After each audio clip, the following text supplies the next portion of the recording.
Hi అందరికీ welcome to our channel. ఇవాల్టి special recipe chicken దొన్నె బిర్యానీ. నార్మల్ బిర్యానీతో పోలిస్తే ఇది చాలా టేస్టీగా ఉంటుంది. ఫ్లేవర్ అంత బాగుంటుంది. మరి ఖచ్చితంగా ట్రై చేయండి. మనకి కూడా ఎప్పుడు ఒకే రకమైన దమ్ బిర్యానీ చేసుకొని బోర్ కొడుతుంది. అప్పుడప్పుడు స్పెషల్ డే రోజు ఇది చేసుకొని తిన్నారంటే మళ్ళీ చేసుకొని తింటారు. ముందుగా ఒక బౌల్లో ఒక కప్పు వరకు పెరుగును వేసుకోండి. తర్వాత కొంచెం పసుపు, కారం, సాల్ట్ వేసుకొని ఇవన్నీ బాగా కలిసిపోయేంత వరకు మంచిగా కలపండి. ఈ విధంగా మొత్తం బీట్ చేసుకున్న తర్వాత నీట్గా కడిగి పెట్టేసుకున్న చికెన్ని వేసుకోండి. నేను ఇక్కడ 1/2 kg చికెన్ వరకు తీసుకుంటున్నాను. చికెన్కి మసాలా బాగా పట్టించి 1 గంట వరకు ఖచ్చితంగా పక్కన పెట్టేసి ఉంచండి. ఈ దొన్న బిర్యానీకి కావాల్సింది చిట్టి ముత్యాల రైస్ అన్నమాట. నేను ఇక్కడ చిట్టి ముత్యాల రైస్తోనే చేస్తున్నాను. మీ దగ్గర చిట్టి ముత్యాల రైస్ లేకపోయినట్లయితే నార్మల్ రైస్ అయినా తీసుకోవచ్చు. ఒక 3 కప్పుల వరకు చిట్టి ముత్యాల రైస్ తీసుకొని ఒకసారి 2 సార్లు మంచిగా కడిగి వాటర్ పోసి నానబెట్టండి 1 గంట సేపు. తర్వాత దొన్నె బిర్యానీకి మనము ఇప్పుడు మసాలా ప్రిపేర్ చేసుకుందాము. ఒక బౌల్లో 2 కప్పుల వరకు ఆయిల్ వేసుకొని 6 యాలకులు, 9 వరకు లవంగాలు, 1/2 టేబుల్ స్పూన్ వరకు మిరియాలు, దాల్చిన చెక్క వేసుకోండి.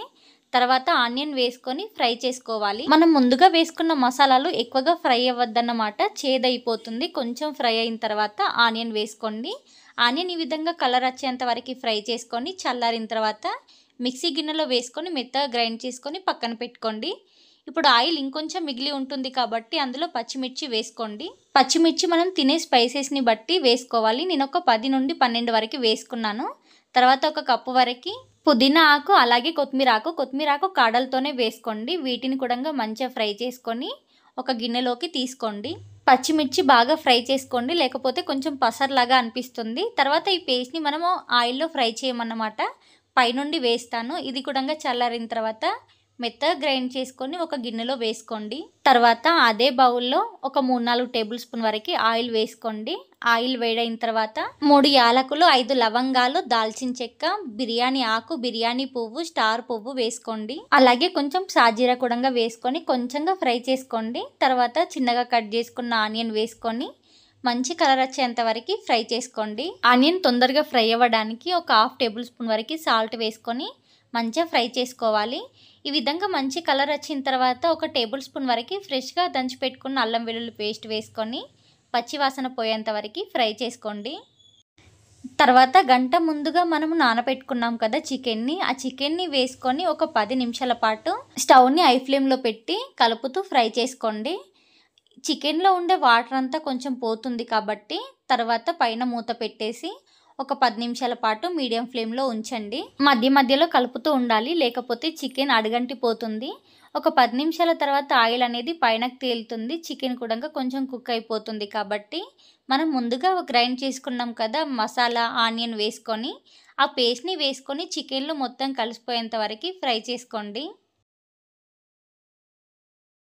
ఈ విధంగా మసాలా అనేది మంచిగా కలిసిపోవాలి. ఈ విధంగా కలిసిపోయిన తర్వాత నేను 3 కప్పుల వరకు రైస్ తీసుకున్నాను కాబట్టి 4.5 కప్పుల వరకు వాటర్ పోసుకుంటున్నాను. ఇక్కడ నేను తీసుకున్నది కూడా వేడి వాటర్ అన్నమాట.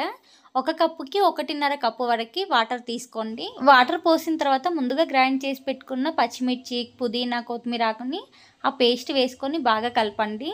అలాగే ముందుగా నానబెట్టుకున్న మన చిట్టి ముత్యాల రైస్ని కూడా వేసుకొని కలిపి మూత పెట్టేయండి. సేమ్ అన్నం వండుకున్నట్లే వండుకోవాలి. రైస్ అనేది ఈ విధంగా కొంచెం ఉడుకుతున్నప్పుడు మొత్తం ఒకసారి కలపండి, లేదంటే మొత్తం అడుగంటి పోతుంది. ఈ విధంగా కలిపి పెట్టుకున్న తర్వాత స్టవ్ని సిమ్లో పెట్టేయండి. మళ్ళీ ఒక 5 నిమిషాల తర్వాత మూత తీసి మంచిగా కలపండి. మనం అన్ని రకాల మసాలా వేసి చేస్తున్నాం కాబట్టి రైస్ అనేది కొంచెం అడుగంటుతుంది. కాబట్టి మధ్యలో కలుపుతూ ఉండాలి.